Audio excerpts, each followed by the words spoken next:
A continuación, RTVC Noticias, emisión central. Este programa es para toda la familia. No contiene escenas de sexo ni violencia. Los menores deben estar en compañía de los padres o un adulto responsable. Contiene sistema closed caption. Este programa fue financiado con recursos del Ministerio de RTVC Noticias, emisión central.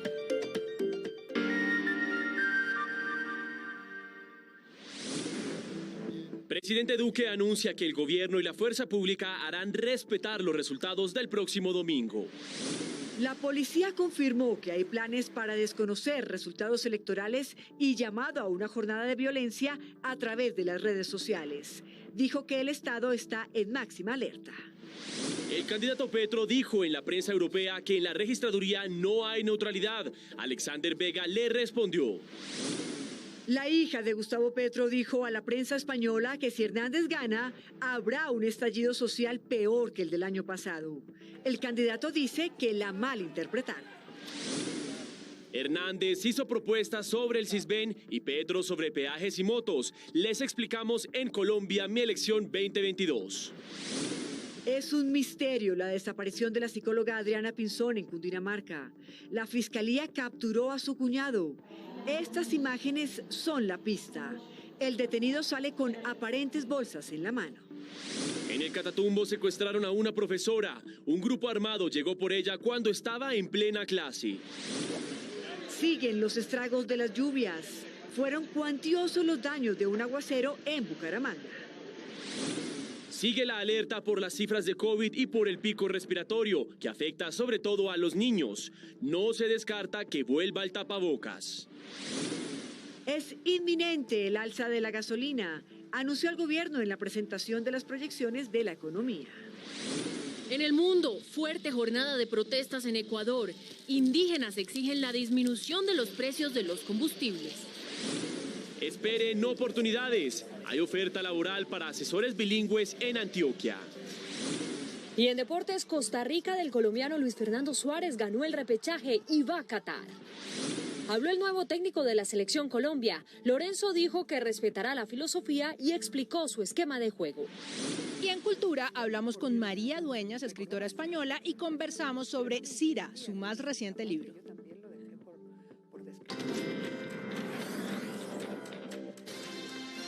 Buenas noches. El director de la policía denunció planes sobre desconocimiento de resultados electorales el domingo y brotes de violencia. El presidente Duque se pronunció sobre el tema y dijo que su gobierno y la fuerza pública harán respetar lo que los ciudadanos decidan en las urnas. ¿Qué más dijo el mandatario? Luisa Barberi, muy buenas noches, cuéntenos. Mateo, Patricia y televidentes, muy buenas noches. El gobierno nacional además ha hecho un llamado enfático para que los dos candidatos presidenciales respeten y acepten los resultados electorales del próximo domingo 19 de junio. Y afirmaron que todos los planes de seguridad ya están en marcha para garantizar que los colombianos asistan a las urnas de manera tranquila y segura. El presidente de la República invitó a que se respete la democracia y anunció que el domingo, después de elecciones, la fuerza pública hará respetar los resultados. Que nosotros como gobierno nacional y sobre todo la fuerza pública de Colombia les va a garantizar el pleno ejercicio de los derechos y también harán respetar el veredicto del pueblo colombiano en las urnas. Esa es la democracia que todos tenemos que defender en cada momento y lugar. El mandatario invitó a la participación con entusiasmo. Salgan con entusiasmo, salgan con alegría, salgan informados, conozcan los programas. Horas antes, el ministro del Interior, Daniel Palacios, también rechazó posibles brotes de violencia e invitó a que se acepten los resultados. La violencia no puede ser una expresión aceptada durante este proceso electoral, que sea el voto libre de los colombianos el que determine el resultado de las elecciones. Y no puede ser la medida de si las elecciones fueron limpias o no que alguien pierda, porque alguien tendrá que perder. Los planes Democracia y Ágora, con el que se busca darle seguridad a los electores, ya está en marcha. Más de 320.000 hombres desplegados a lo largo y ancho del país para que en todos los puestos de votación, 12.000 a nivel nacional, se puedan realizar todas las elecciones y los ciudadanos puedan salir a votar libremente. Las autoridades anunciaron un refuerzo en las medidas de seguridad en todas las bases militares y de policía. El director de la policía dijo que la institución se encuentra en máxima alerta ante amenazas en redes sociales. Afirmó que la orden es efectuar las capturas que estén pendientes en casos judiciales. El director de la institución confirmó que hay información de inteligencia sobre planes de grupos que están convocando a través de las redes sociales a cometer delitos e incitar violencia luego de las elecciones del domingo. En la red oscura y en la red profunda, en donde llaman a cometer actos violentos y desconocer los resultados electorales. El alto oficial dijo que las autoridades están alertas frente a estos posibles hechos. Se le ha pedido a los comandantes estar en el máximo estado de alerta frente a estas informaciones, en cumplimiento del Plan Democracia. Advirtió que la DIJÍN avanzará esta semana en la captura de personas requeridas dentro de procesos judiciales, incluyendo las llamadas líneas. Para que esta semana adelante el mayor número de capturas que se tienen dentro de los procesos judiciales con apertura contra algunas denominadas líneas, en donde ya hay elementos materiales probatorios y evidencia física por diferentes delitos cometidos. El general Vargas enfatizó que la policía está en máximo estado de alerta frente a algún hecho de violencia a personas que desconozcan los resultados en las elecciones. Uno de los temas en las campañas en la jornada fue precisamente un supuesto estallido social. El tema salió por una declaración de la hija de Gustavo Petro, quien vaticinó manifestaciones si gana el ingeniero Hernández. Sofía Petro, hija de Gustavo Petro, le dijo esto a la prensa española. Estamos descubriendo quién es verdaderamente el otro candidato, Rodolfo Hernández, y que no podemos dejar que sea presidente. Porque creo, a mi parecer, si llegara a ser el caso, podría generar un estallido social mucho peor que el del año pasado. Palabras que, según el candidato del pacto histórico, fueron mal interpretadas. El uribismo mental confunde y quiere confundir con palabras no dichas a la opinión pública. Si no hay cambios en Colombia, habrá estallidos por no resolver la injusticia social y la pobreza, que no significa que el día de elecciones habrá un estallido. La esposa del candidato Rodolfo Hernández también entró en la polémica. Hoy nos despertamos con la amenaza de uno de sus hijos sobre un estallido social si pierden. El futuro de Colombia no puede quedar en manos de la oscuridad. Pero el candidato del pacto histórico volvió a trinar, enviando un mensaje de tranquilidad. Nosotros garantizamos de nuestra parte la más absoluta tranquilidad. Las declaraciones de Sofía Petro se publicaron simultáneamente con las de Revista Semana con nuevos petrovideos. Esta vez, una integrante de FECODE, ante un supuesto fraude, hace un llamado a las calles. Si llega a pasar algo, volcamos a las calles. Eso es lo que debemos hacer. Y poner un mensaje como en la anterior campaña. Sí, en la anterior campaña, la bodega, o sea, tenemos que volver a sacar la bodega de Petro. Otro video revelado por Semana muestra al estratega Sebastián Guanumen, quien asegura que la campaña debe correr las líneas éticas. Luisa, volvemos con usted porque hoy el registrador le respondió unas declaraciones a Gustavo Petro. ¿Qué había dicho el candidato? Patricia y televidentes, pues yo les cuento que en una entrevista con un medio internacional, Gustavo Petro afirmó que la registraduría no tiene neutralidad y que su cúpula además tiene afinidad con el candidato Rodolfo Hernández. El registrador nacional, por su parte, Alexander Vega, aseguró que se han brindado todas las garantías y le pidió a Petro que acepte los resultados de las elecciones. Gustavo Petro, quien afirmó en una entrevista con el diario El País de España que en la registraduría no hay neutralidad. Tenemos controles sobre la registraduría, que tiene movimientos muy sospechosos. No hay neutralidad en la cúpula de la registraduría.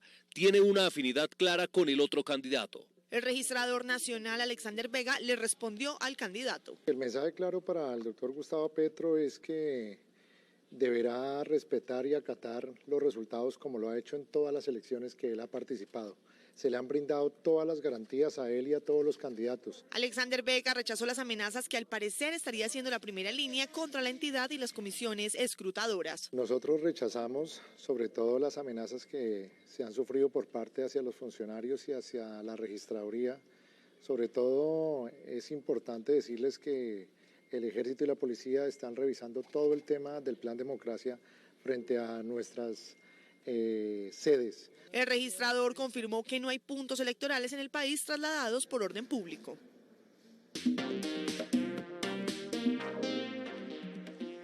El caso de la desaparición en Cundinamarca de la psicóloga Adriana Pinzón dio hoy un giro con la captura de su cuñado. Analizan cámaras de seguridad que muestran al hombre con unas bolsas en la casa de ella.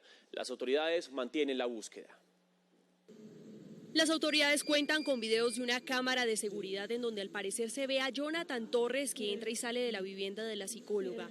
Lleva en la mano lo que parecen ser unas bolsas negras. El cuñado de Adriana Pinzón fue la última persona en tener contacto con ella el pasado 7 de junio en el sector de Tres Esquinas en la variante del municipio de Cajicá. El día de la desaparición de Adriana, al parecer la mujer habría pedido un carro por medio de una aplicación para llegar a su casa, ubicada en el municipio de Zipaquirá. Ese día desapareció. Sandra, la hermana de Adriana, asegura que tras su desaparición, Jonathan habría regresado al local de venta de vehículos y nuevamente tomó posesión del carro supuestamente. La Fiscalía, por su parte, aseguró que el capturado será presentado ante un juez de control de garantías para la legalización del procedimiento, imputación y solicitud de medida de aseguramiento. Las autoridades confirmaron se mantiene el mecanismo de búsqueda urgente. Adriana es una psicóloga que ejerce desde hace más de 5 años en una empresa de petróleos. Y este hecho genera indignación en la región de Catatumbo, en norte de Santander. Una profesora fue secuestrada. Hombres armados se la llevaron por la fuerza mientras dictaba clases. Kelly Carrascal, periodista de la Radio Nacional, nos da más detalles. Los hechos se dieron durante las primeras horas de este martes cuando la docente Astrid Fabiola Ortega fue abordada por hombres armados quienes habrían llegado hasta el salón de la sede Elías Pérez Ramírez del Centro Educativo Rural de Llano Grande aquí en Convención. Cuando la docente ya había iniciado sus clases, delante de sus estudiantes, los hombres la obligaron a salir de su aula de clase para posteriormente subirla a una motocicleta con rumbo desconocido. Momentos después me dirijo a la sede para saber qué pasa con los niños, si están solos o los papás los recogieron. Y yo llego allá y los papás ya sabían, los recogen, los llevan y yo pues llego a la sede a asegurar la sede. Se espera que en las próximas horas las autoridades entreguen detalles de este caso, ya que hasta el momento se desconoce quiénes serían los responsables de la desaparición de la docente. Radio Nacional de Colombia y RTVC Noticias conectados 24/7. Por otra parte, la Fiscalía asumirá la investigación por la muerte de Jesús Antonio Montano, indígena Misak, quien había recibido amenazas por parte de integrantes de las disidencias de las FARC y quien fue víctima de constreñimiento electoral. Un fiscal de la Unidad Especial de Investigación, en trabajo conjunto con un equipo de peritos y policía judicial, asumirán las investigaciones por la desaparición y muerte de Jesús Antonio Montano, indígena Misak, quien denunció que la estructura Carlos Patiño de las disidencias de las FARC estaría obligando a la población a votar por el candidato del pacto histórico. El cadáver del líder indígena fue encontrado durante la tarde de este 13 de junio. Fue el ex candidato a la presidencia, Federico Gutiérrez, quien dio a conocer la noticia por medio de sus redes sociales. El gobierno nacional rechazó este asesinato. En primera medida hay que decir que sí existe una denuncia por parte de la persona en cuestión en donde manifiesta que estaba siendo víctima de constreñimiento por parte de las disidencias de las FARC y sin duda alguna esa será una de las líneas de investigación. Sectores políticos también rechazaron este hecho y pidieron a las autoridades avanzar en las investigaciones que permitan dar con el paradero de los responsables. Cargos a 5 civiles y 10 policías por el episodio de disparos de manifestantes en presencia de los uniformados durante el paro nacional en Cali. Los procesados, entre ellos Andrés Escobar, deberán responder por delitos como tortura agravada. La Fiscalía General de la Nación imputó 2 delitos a 5 civiles por los hechos ocurridos el 28 de mayo de 2021 en el sector de Ciudad Jardín, sur de Cali, durante el paro nacional. De acuerdo con el ente acusador, los civiles habrían amenazado a los manifestantes con armas traumáticas. Al señor Escobar González se le formuló el cargo de amenazas agravadas. La decisión también cobija a 12 integrantes de la policía que no actuaron para evitar que los manifestantes fueran golpeados e intimidados por parte de civiles. Tortura agravada y privación injusta de la libertad. Esto con relación a la aprehensión de varios jóvenes y el traslado y graves agresiones que supuestamente le propinaron a uno en la estación de policía de La María. A 8 de los 12 uniformados los procesan por no proteger la vida de los manifestantes. Aumentó el tránsito de migrantes en el Urabá antioqueño. Al menos 420 de ellos están varados. La denuncia la hizo el personero de Necoclí. José Luis Murillo, periodista de la Radio Nacional, con más de esta noticia.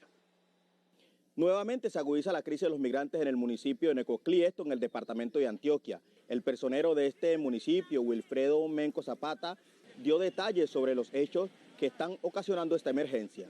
Se ha presentado un aumento de migrantes significativo que cruzan a la frontera del Chocó con Panamá. Ayer cruzaron 400, entre esos migrantes de la India, Bangladesh, africanos. Según datos de la Defensoría del Pueblo, solo en el mes de mayo más de 200 niños, niñas y adolescentes cruzaron por este municipio hacia la frontera con Panamá, evidenciándose un aumento en la población migrante venezolana. Radio Nacional de Colombia y RTVC Noticias, conectados 24/7. Vamos ahora con noticias de Bogotá, porque la avenida 68 con calle 26 tendrá un nuevo puente vehicular. La obra hace parte de la troncal de Transmilenio que va desde Venecia hasta la calle 100 con carrera séptima. Excavaciones, cambios de redes, tuberías y hasta demolición de puentes vehiculares hacen parte de los 9 tramos de las obras de la carrera 68 y calle 100. Para el transporte ha sido bastante duro, que uno está demorando demasiado en llegar a la casa. La alcaldesa Claudia López recorrió hoy las obras y aseguró que van según el cronograma. Visitamos la extensión de la avenida 68 que va en un 20% de ejecución. Son más de 80 frentes de obra, 1.890 empleos generados. La construcción de este nuevo puente tardará 18 meses. Se prevé una longitud de más de 500 metros por 11 metros de ancho. Su inversión estará alrededor de los 45.000 millones de pesos.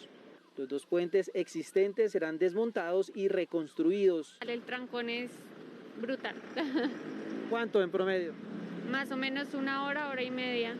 Se espera que la nueva troncal de Transmilenio por la carrera 68 y la calle 100 beneficie a más de 3 millones de personas de 9 localidades. A la alerta por lluvias en el país se suma una advertencia climática por la posible llegada de un ciclón tropical al archipiélago de San Andrés y Providencia. Panorama nacional con los periodistas de los medios públicos. 2 vehículos inservibles, un local comercial que lo perdió todo y cerca de 50 familias afectadas, producto del desbordamiento de la quebrada La Iglesia tras las lluvias de las últimas horas aquí en la capital de Santander. Las autoridades de gestión del riesgo, defensa civil y policía se encuentran acompañando a estas personas y brindando ayudas humanitarias. En el municipio de Salamina Caldas se declaró la calamidad pública con el objetivo, según el alcalde Juan Pablo Ospina, de atender de manera rápida la emergencia provocada por una falla geológica que deja hasta el momento 15 viviendas comprometidas, 8 colapsadas y más de 20 familias damnificadas en el barrio El Playón, en el norte del departamento de Caldas. En el departamento de Nariño son unos 3.000 proyectos productivos los que han resultado afectados debido a las fuertes lluvias. Productos como la caña, la leche también han sido los más afectados, entre ellos también las hortalizas. En Antioquia continúan los estragos a causa del invierno. Por ahora, en 2 vías hay cierre total por deslizamientos en la vía Medellín-La Pintada y la vía Medellín-Urabá en el trayecto entre Santa Fe de Antioquia y Cañas Gordas. Las autoridades trabajan en reabrir cuanto antes estas vías. Les contamos también que hoy el Gobierno Nacional entregó la 8ª vía 4G que conectará a los departamentos de Tolima y de Huila. Más de 198,35 kilómetros en el que están 44 puentes, 6 puentes vehiculares y un buen tramo de calzadas hacen parte de esta mega obra. Y hoy estamos entregando Neiva Espinal Girardot, 8ª vía de 4ª generación que se entrega en nuestro gobierno. Esta iniciativa hace parte del corredor estratégico que va hacia el sur del país y llega hasta Ecuador, pasando por los departamentos de Huila y Tolima y conectando con Putumayo, Nariño y Caquetá. Esta vía tiene conciencia ambiental y conciencia social. Son más de 53.000 árboles que se han sembrado en el desarrollo de este proyecto. 603.000 habitantes de 10 municipios de Tolima y Huila se beneficiarán con esta obra.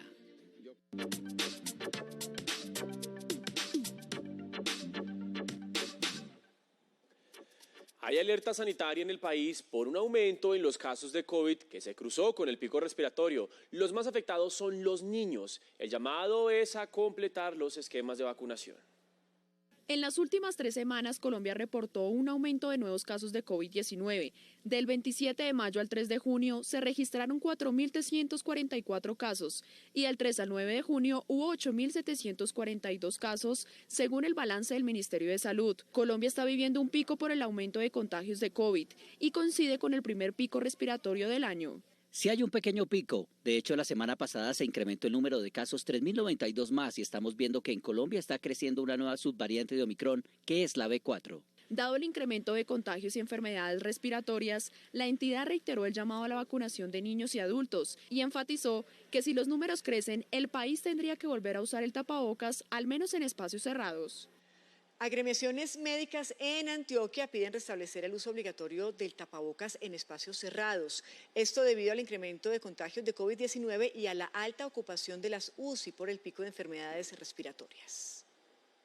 Las cifras encendieron las alarmas, un promedio de 1.000 contagios por semana en junio, casi 150 al día, y la ocupación del más del 150% en unidades UCI en adultos y al menos el 240% en pediátricas llevaron al gremio médico a pedir el regreso del tapabocas. En los sitios cerrados, ¿como cuáles?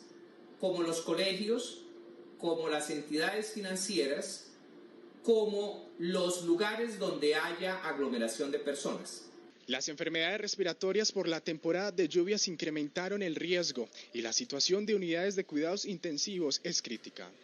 Es crítica no solo por lo que la temporada de lluvias y todas estas enfermedades estacionales, más este pico de COVID leve que estamos viviendo, incrementa la demanda en urgencias. La posición de la Secretaría de Salud de Medellín frente a la petición del gremio médico es clara. Que el secreto siempre va a ser el autocuidado. Los niveles máximos de atención se mantienen en Medellín, Envigado, Apartado, Río Negro y La Ceja.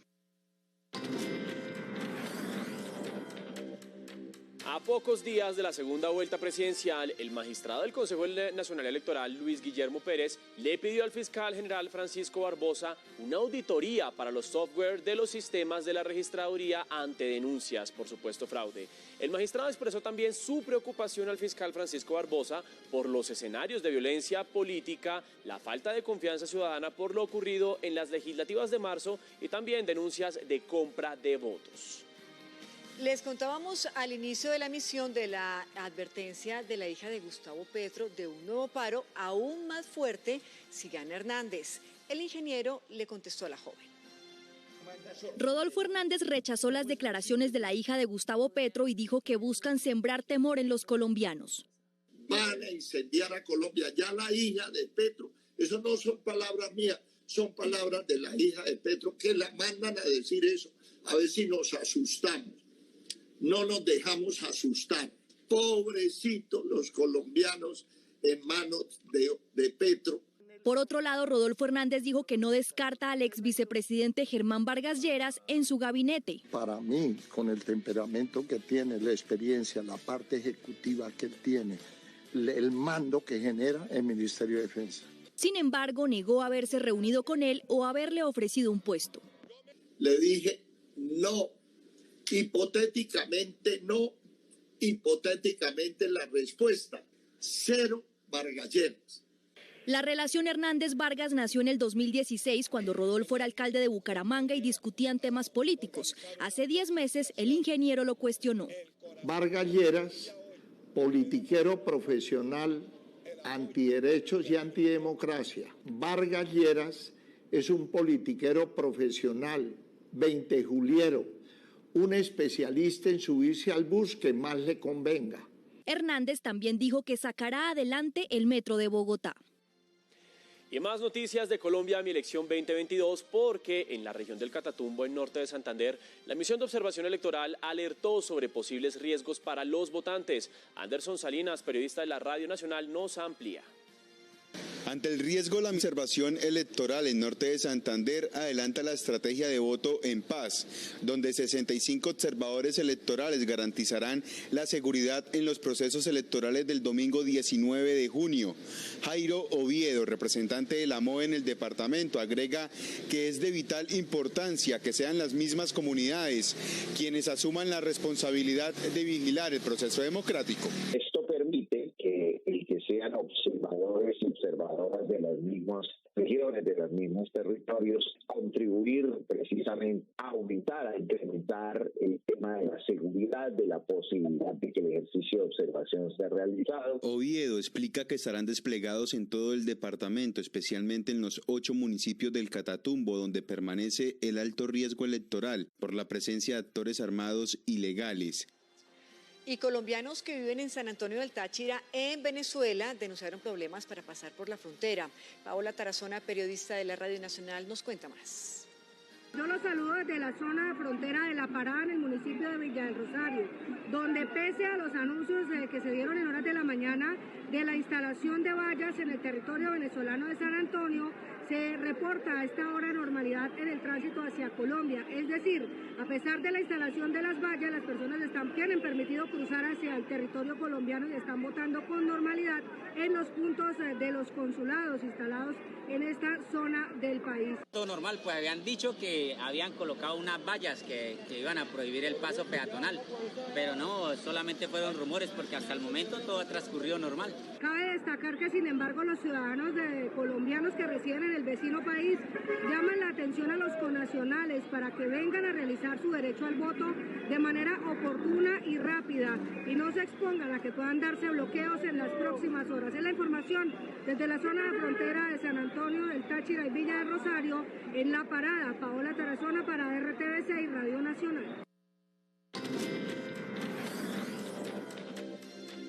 Momentos para que hablemos de las propuestas que los candidatos hicieron hoy. Gustavo Petro les habló a los motociclistas y dijo que en un eventual gobierno suyo no se cobraría peaje a las motos cuyo cilindraje fuera menor a 500 centímetros cúbicos. Es decir, los demás deberían pagar según se entendía. Luego aclaró que ninguno de estos vehículos de 2 ruedas deberá pagar en los peajes. Ahora la propuesta de hoy de Rodolfo Hernández. Explicó su plan para beneficiar a 600.000 colombianos que estarían por fuera del Sisbén por supuestos o errores de clasificación.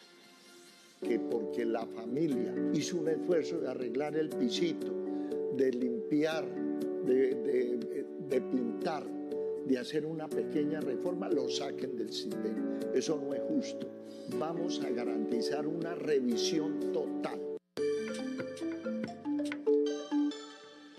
Continuamos con más información. Hombres armados asesinaron al secretario de la registraduría en el municipio Margarita, en Bolívar. Autoridades investigan el caso. Más información de nuestras regiones con los periodistas de la Radio Nacional. En Quibdó, Chocó, funcionarios de la Secretaría de Educación de este ente territorial anunciaron que a partir de la fecha estarían prestando su atención de manera virtual. Esto ante amenazas de grupos ilegales. El personero municipal de Quibdó pues también ha solicitado que de manera urgente se presten medidas para la protección de las más de 100 personas que se encuentran en riesgo. En el departamento del Cesar, en lo que va del 2022, 3 líderes sociales han sido asesinados y 9 amenazados, según la Mesa de Derechos Humanos de la Red de Pobladores del departamento, y aseguran que las autoridades no han establecido las causas ni capturado a los responsables. Autoridades sanitarias alertaron en Saravena, Arauca, la masiva muerte de peces en el caño que rodea la vereda El Consuelo de esta localidad. Hasta el lugar llegó el Consejo de Gestión del Riesgo para evidenciar la situación. Según lo que manifiestan los habitantes de este lugar, al parecer los químicos que son usados para el riego de algunos cultivos están afectando el afluente.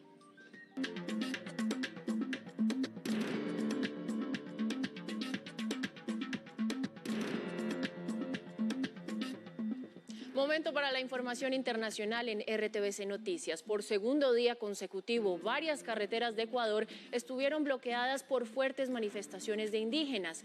Piden que baje el precio de los combustibles. Miles de ecuatorianos volvieron a marchar este martes y a bloquear vías por el alza de los precios del combustible, pero también por la falta de empleo y la entrega de concesiones mineras en sus territorios. Por el alza de la gasolina se encarece todo lo que tenemos, los insumos para la comida, los pasajes. La detención de Leonidas Isa, líder indígena a manos de la policía tras la primera jornada de las manifestaciones en contra del gobierno de Guillermo Lasso, generó indignación en los líderes de las comunidades nativas e hicieron un llamado a radicalizar la lucha a nivel nacional en defensa de nuestra agenda de la lucha y de nuestro máximo representante. Aunque la policía no precisó los delitos por los que se acusa al líder de la poderosa y opositora Confederación de Nacionalidades Indígenas de Ecuador, el presidente Lasso fue enfático. Quienes cometan actos vandálicos van a responder ante la justicia y ante el pueblo ecuatoriano. Lasso detalló que en medio de las protestas contra su gobierno ha habido varios delitos por parte de los manifestantes. Según la ONG INRED H, la detención de Isa provocará mayor indignación y protestas por parte del movimiento indígena.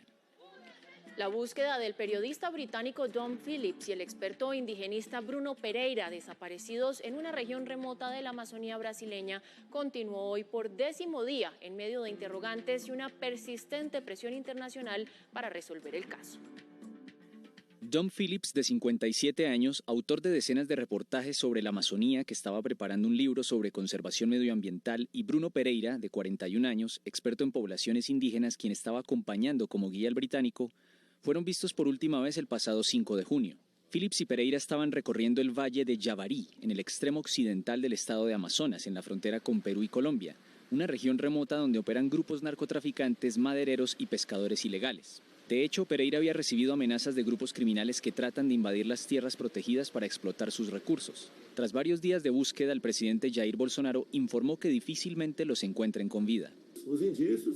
La evidencia nos lleva a creer que hicieron algo malo con ellos, porque ya se encontraron vísceras humanas flotando en el río que ya están aquí en Brasilia para hacer la evaluación del ADN.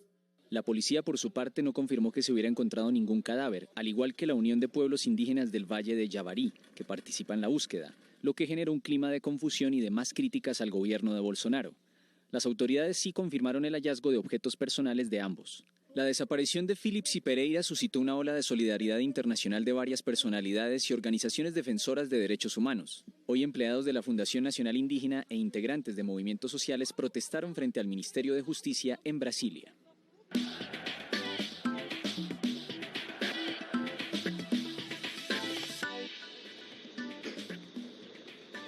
Muy buenas noches, bienvenidos a la información deportiva. Qué alegría saludarlos aquí desde la ciudad de Medellín y sobre todo cuando tenemos buenas noticias porque Costa Rica se clasificó al Mundial de Qatar. ¿Y por qué digo que son buenas noticias? Porque a la selección tica la dirige Luis Fernando Suárez, sí, el técnico antioqueño, el técnico colombiano que ya ha tenido pues una experiencia bastante extensa con selecciones del mundo y en donde también ha participado en varios mundiales de fútbol. Bueno, la selección de Costa Rica le ganó 1-0 a Nueva Zelanda en el repechaje intercontinental. Costa, entre tres rivales, cruzó la pelota para vencer al golero neozelandés y poner el 1-0.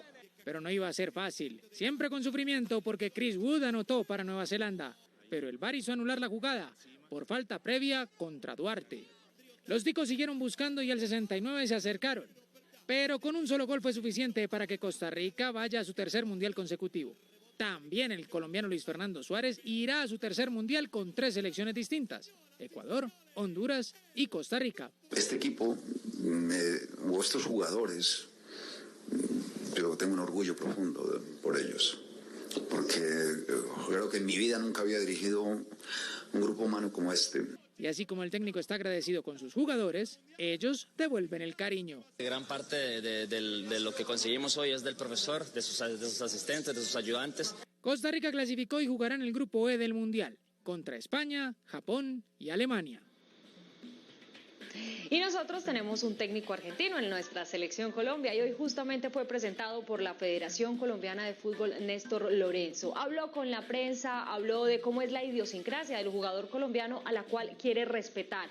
Y también se atrevió a anticipar un poco de cómo sería su módulo táctico de juego. Mi filosofía es respetar la esencia del fútbol colombiano.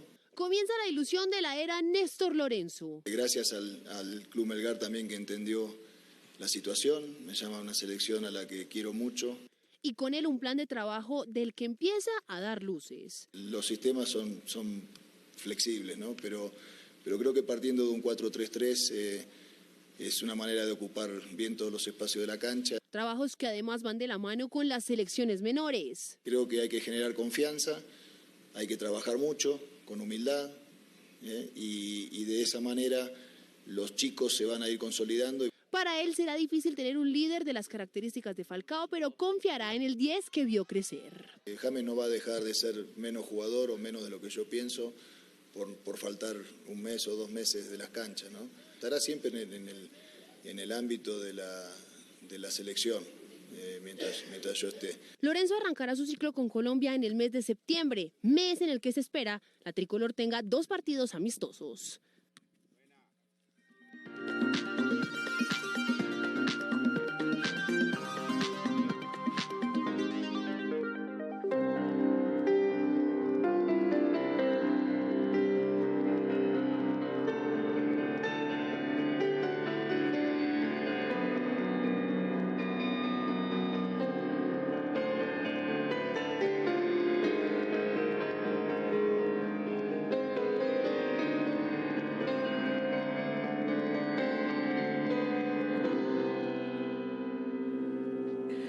Hola a todos, los saludo con esto. Yo creo que muchos ya los reconocieron, pero a los que no les voy a dar 30 segundos, ya les digo qué es. Mientras tanto, les cuento que estamos de celebración otra vez, aquí no dejamos de ganarnos premios.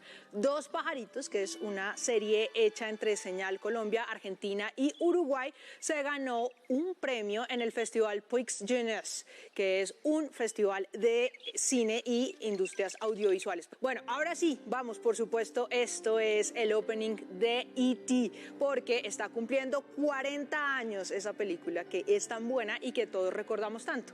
Lord Cultura, que no alcanzó a verla porque es mucho más chiquito, se puso a investigar sobre ella y resulta que averiguó de dónde salió la historia. Así que adelante, my lord, Juan Sebastián Ramírez. Hace 40 años, la imagen de un niño que se alzó en el aire con una bicicleta llevando en su canasta a un extraterrestre cambió el mundo de la ciencia ficción. Es una de las obras maestras de Steven Spielberg, historia que refleja la vida del director, cuando de pequeño afrontó el divorcio de sus padres, que lo llevó a inventarse un amigo imaginario que supliera al hermano que nunca tendría y al padre que sentía ya no tenía. Una historia similar a la de E.T. y Elliot. Can you say E.T.? E.T. E.T. E.T., E.T., E.T. El éxito de la película es que mantiene el lente a la altura de los niños, da importancia a sus problemas, a la capacidad de rebelarse, son capaces de tomar sus propias decisiones y tienen espacio para vivir su propio dolor. La influencia de E.T. se puede ver hoy en día tanto en series como en películas. Un ejemplo es la popular serie Stranger Things.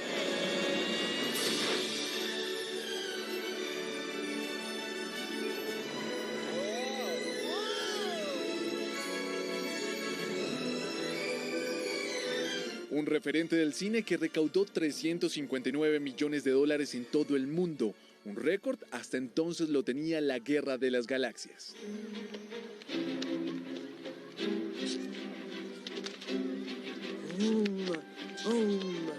Una película gobernada por las emociones en la que la acción, la fantasía y lo desconocido cobran sentido siempre y cuando revelen detalles sobre las vidas humanas.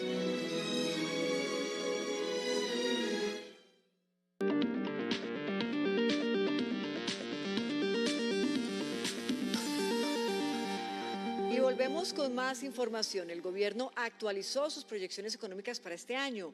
La economía crecería 6,5%. La inflación seguiría aumentando y, ojo, los precios de la gasolina podrían comenzar a subir en los próximos días. Gasolina. Como método para controlar el déficit del Fondo de Estabilización de Precios de Combustibles, el Ministerio de Hacienda cree que a partir de junio o julio la gasolina comenzaría a subir. Inflación.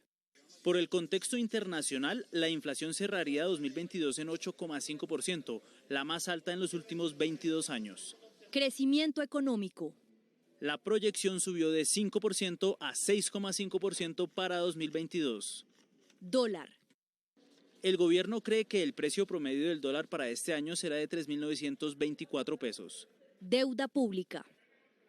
Colombia terminaría el año debiendo 56,5% del total de su Producto Interno Bruto.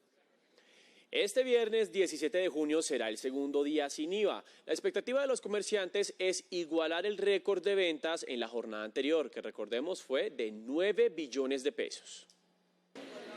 Las ventas esperadas por el Ministerio de Comercio en el segundo día sin IVA están entre los 9 y 10 billones de pesos, de los cuales se estiman unos 710 mil millones de pesos por medio de comercio electrónico. Las ventas durante estos 3 días sin IVA sumaron más de 31.4 billones de pesos y se realizaron más de 8.1 millones de facturas electrónicas, lo que demuestra el éxito de esta jornada. Sin embargo, por una parte, algunos ciudadanos piensan que no han logrado recuperarse luego de los confinamientos por la pandemia para poder adquirir nuevos bienes, y otros indicaron que la jornada es una oportunidad para comprar artículos con mejores precios. En el día sin IVA aprovecho las oportunidades que dan como en tecnología, prendas de vestir, en cosas de comida, tal vez. No voy a hacer ninguna compra.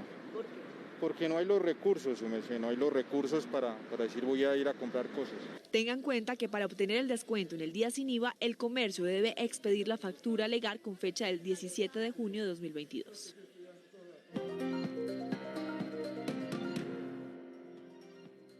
El precio del dólar bajó 37 pesos con 20 centavos y llegó a 3.979 pesos con 30 centavos.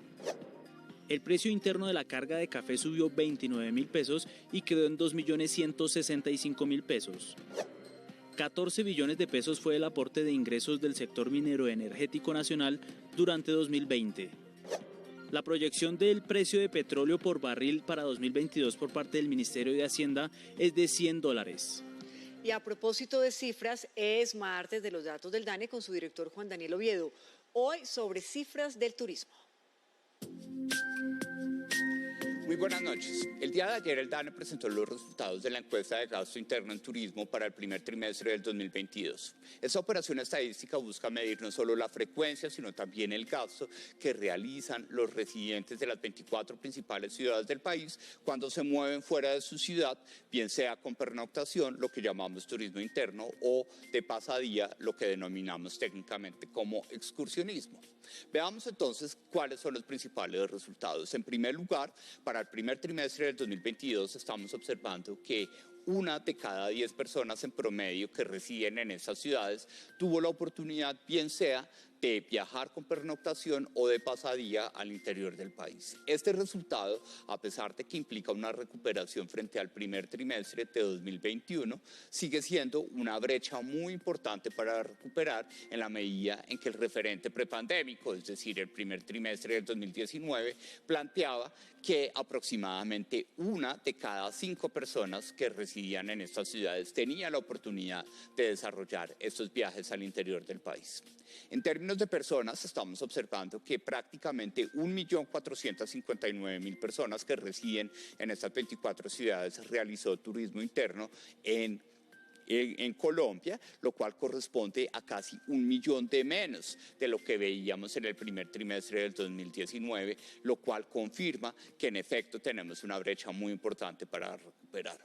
¿Cuáles son los motivos que son más importantes a la hora de justificar el turismo interno? Como podemos observar en este momento en pantalla, el motivo de visitar a familiares y amigos se convirtió durante y después de la pandemia en el motivo más importante para justificar el turismo interno en Colombia, cuando antes de la pandemia, en el primer trimestre del 2019, era el motivo recreación y esparcimiento el que predominaba mayoritariamente como la principal causa para hacer turismo interno, lo cual evidencia preliminarmente que los motivos económicos siguen siendo una causa limitante para el turismo interno en el país. Si la visita a familiares y amigos es lo más frecuente, es importante entrar a conocer cómo se mueven y en dónde residen o dónde se alojan las personas que hacen turismo interno. En este último caso, nosotros estamos observando que la estancia en la residencia de familiares y amigos es el lugar predominante de alojamiento de las personas que hacen turismo interno en Colombia. Sin embargo, es importante resaltar que la estancia en hoteles y apartahoteles ha crecido a lo largo de los últimos años, con lo cual se confirma la recuperación de las tasas de ocupación hotelera que hemos visto en la encuesta mensual de alojamiento. En términos de cómo se movilizan las personas personas que hacen turismo interno, es importante resaltar que el uso del vehículo particular se ha recuperado de forma significativa como una herramienta para hacer turismo interno, mientras que el uso del transporte terrestre público, es decir, el viaje en flota, todavía tiene a 700.000 personas de menos sin usar este transporte al interior del país como una herramienta para realizar turismo interno en Colombia. De resaltar que las tarifas de bajo costo seguramente han tenido un impacto muy importante en el crecimiento, incluso frente a niveles prepandemia, de las personas que se desplazan en avión al interior del país para hacer turismo interno. Con esta caracterización es clave también conocer quiénes no hacen turismo interno en Colombia. En términos de población, estamos observando que más de 20 millones de personas no están realizando turismo interno en Colombia, lo cual corresponde a un crecimiento cercano del 12% frente a lo que observábamos en volumen poblacional de personas que no hacían turismo interno en el primer trimestre del 2019. ¿Y cuáles son los motivos? Como podemos observar en este momento, pues los motivos económicos y la emergencia sanitaria siguen siendo predominantes a la hora de explicar este freno que ha observado el turismo interno en el primer trimestre del 2022. Buenas noches. Seguimos con más noticias. Fue capturado alias Jairo Catatumbo, uno de los principales cabecillas de las disidencias de las FARC. Más hechos del día en el siguiente resumen informativo en un minuto. En el departamento de Bolívar, el ejército logró la captura de alias Jairo Catatumbo, supuesto principal cabecilla del grupo armado organizado residual de la estructura 37. Contra él, las autoridades habían emitido 3 órdenes de captura por los delitos de concierto para delinquir con fines terroristas, homicidio agravado y fabricación, tráfico y porte de armas. Posterior a su captura, se logra el sometimiento de 2 integrantes más de esta estructura criminal. Las autoridades también lograron la incautación de material de guerra. En el Valle del Cauca, la Policía Nacional anunció la extradición a los Estados Unidos de Martín Leonel Pérez, alias Richard, uno de los principales cabecillas del Frente 30 de las disidencias de las FARC. Responsable en su momento del secuestro de los 12 diputados de la Asamblea en Cali, en el Valle. Entre tanto, las autoridades lograron la captura en Dagua de alias Alexis, miembro de la columna Adán Izquierdo de las disidencias de las FARC, señalado de promover extorsiones y secuestros en el Valle del Cauca, mientras que fue neutralizado alias Mechudo, miembro de la columna alias Patiño, que opera en Argelia, Cauca. Y escuchen esto, con videos evidenciaron cómo el trabajo infantil continúa en Corabastos, en Bogotá. Según cifras, 4 de cada 10 menores que sufren por esta situación son niños de nacionalidad venezolana. Desde las 3 de la mañana en estos videos se puede evidenciar cómo hay menores de edad trabajando, cargando bultos, vendiendo mercado, picando hortalizas y hasta ofreciendo productos. Así lo denunció el concejal de Bogotá, Óscar Ramírez Baus. En plena central de abastos y desde las 3 de la madrugada, niños, niñas y adolescentes son utilizados para trabajar como coteros y vendedores. Las imágenes son estremecedoras. No podemos permitir que el trabajo infantil se vuelva paisaje en Bogotá. Las autoridades policiales hacen un llamado a la ciudadanía para que denuncie si ve estas prácticas donde se ve niños explotados laboralmente. Hacemos un llamado de atención a toda la ciudadanía, a los comerciantes y a los padres de familia para evitar que nuestros niños, niñas y adolescentes estén ejerciendo algún tipo de explotación o actividad laboral en estas plazas. De los 19 menores de edad encontrados, la mitad son venezolanos.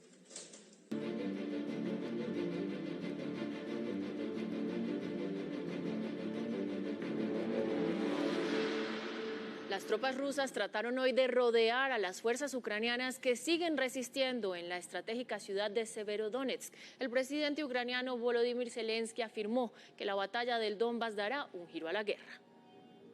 Esta localidad industrial que antes de la guerra tenía 100.000 habitantes, así como su vecina Lysychansk, se encuentran desde hace semanas bajo el fuego de las tropas rusas. Los primeros afectados son los hombres del ejército ucraniano, que resisten la brutal ofensiva de los invasores. Cada día ves por ti mismo que el bombardeo no disminuye, solo se intensifica. Pero como aseguró el presidente Volodymyr Zelensky, el coste humano de esta batalla es muy alto, simplemente aterrador. En Severodonetsk cayeron todos los puentes y el centro de la ciudad está bajo el control de los rusos y los separatistas prorrusos. En la fábrica química de Azot, en esta ciudad, el ejército ruso organizará un corredor humanitario para los civiles atrincherados. Pero en la vecina Lysychansk los daños también son extensos, pues no hay agua, ni electricidad, ni cobertura telefónica. Y por alguna razón todos nos hicieron esta pregunta: ¿por qué no te vas? Pero ¿a dónde se supone que debo ir? Esta es nuestra tierra, crecimos aquí, vivimos aquí. Nuestras madres y padres están enterrados aquí en el cementerio. ¿A dónde se supone que iremos? Además del Donbass, también se han registrado enfrentamientos en el sur de Ucrania. Ha habido combates aéreos en Mykolaiv y Jersón.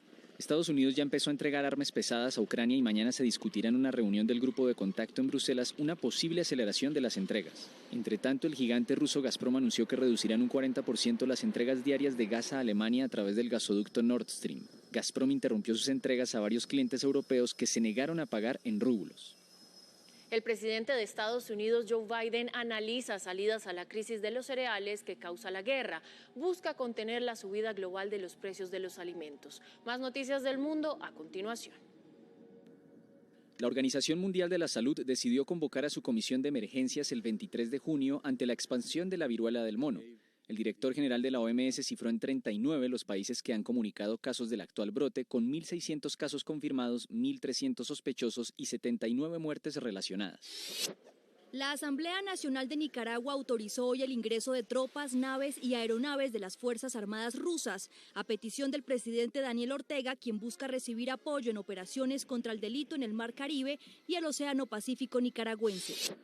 El vuelo que debía transportar a migrantes desde Reino Unido a Ruanda, un plan del gobierno británico para desalentar la inmigración ilegal, fue cancelado tras recursos legales de última hora del Tribunal Europeo de Derechos Humanos. Londres había llegado a un acuerdo con el gobierno de Ruanda para aplicar esta controversial política migratoria.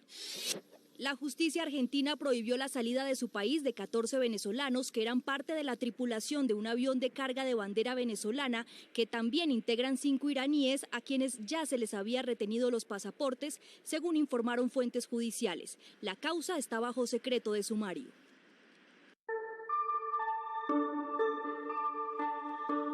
Llegamos a oportunidades. Atentos, asesores de servicio bilingües en Antioquia, porque hay vacantes disponibles para trabajar como asesor de call center. Vean ustedes cómo pueden postularse.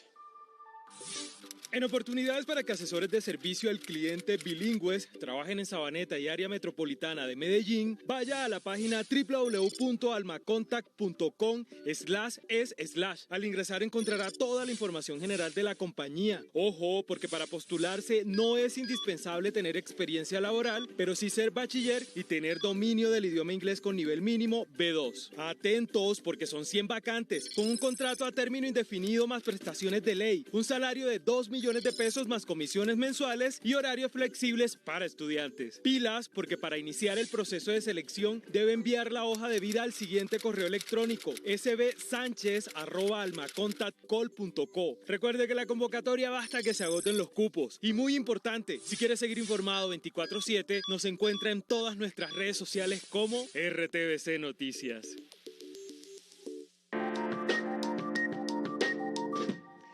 Y el frailejón Ernesto Pérez sigue conquistando amigos, sobre todo en los colegios de las regiones. En Armenia, un grupo de niños baila y canta la pegajosa canción del personaje de Cuentitos Mágicos de Señal Colombia. Fue parte de una presentación musical de la institución educativa Gimnasio Inglés. La idea, mostrar las habilidades en el canto. Y fue tan buena la interpretación que todos terminaron tarareando la canción más pegajosa hasta el momento. El famoso Ernesto Pérez no para de conquistar los corazones de los colombianos. Ahora el turno fue del eje cafetero. Ya lo había hecho en los Santanderes, Bogotá y el resto del país. Su invitación para cuidar los páramos, la flora y la fauna lleva más de 7 millones de reproducciones en Mi Señal. En YouTube alcanza las 5 millones de visualizaciones. El amor por el frailejón Ernesto Pérez se traduce en casi 400 millones de mensajes reunidos con la etiqueta #frailejón Ernesto Pérez en redes sociales. Pero yo a ti sí, yo soy tu amigo frailejón Ernesto Pérez.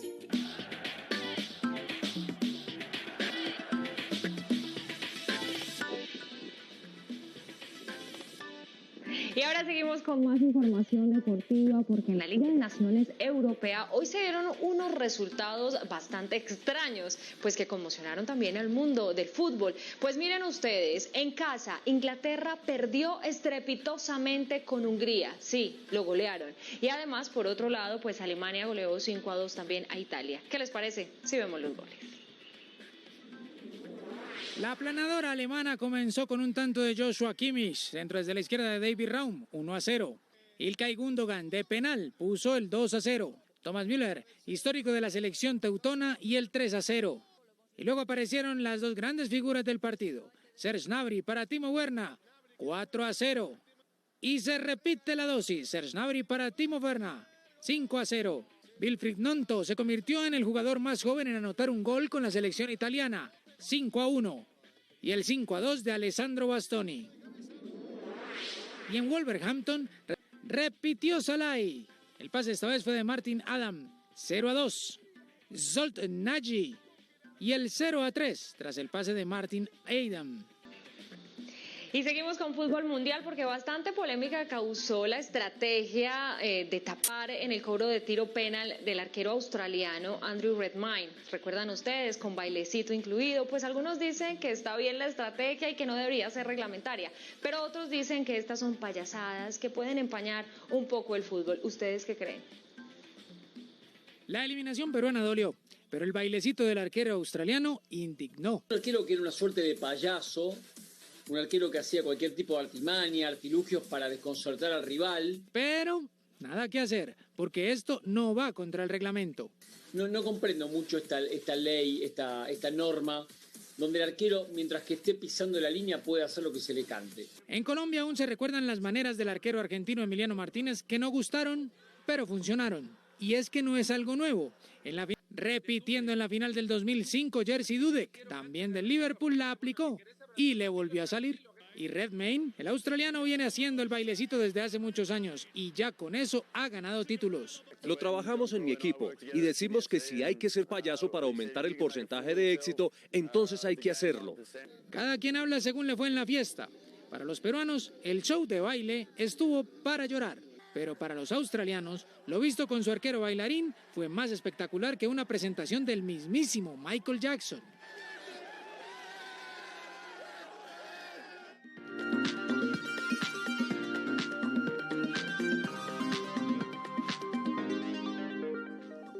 Y hoy es martes de invitado, pero el anfitrión esta vez fue el duque de emisión, Jairo Patiño, que estuvo hablando con María Dueñas, una escritora española que ha vendido más de 10 millones de copias de un libro que se llama El tiempo entre costuras. Es la historia de Cira, que sale después de la guerra civil, en medio de una historia ahí toda convulsa detrás del amor de un hombre. Y en medio de toda esa huida resulta metida en una historia de espionaje. Pues resulta que María Dueñas está lanzando la segunda parte de ese libro, que es la historia de Cira y se llama exactamente así. Pero veamos qué más conversó con mi querido duque de emisión. María, gracias por aceptar esta entrevista. Encantada, encantadísima de volver a Colombia y de charlar con ustedes. ¿Cómo fue regresar a una historia tan conocida, tan exitosa y tan leída a través de este nuevo libro? Pues realmente no entraba en mis planes en un principio volver a Cira. Todo lo que ocurrió con El tiempo entre costuras fue enormemente grato, muy satisfactorio, momentos muy felices, pero también fue muy intenso y un poco convulso, ¿no? Todo como creció casi de la nada una novela y después el tránsito internacional y convertirse a serie y convertirse en traducciones. Y a lo largo de todos estos años los lectores no recordaban a Cira con muchísimo cariño, pero no me insistían en una segunda parte y yo también lo dejé por descartado prácticamente.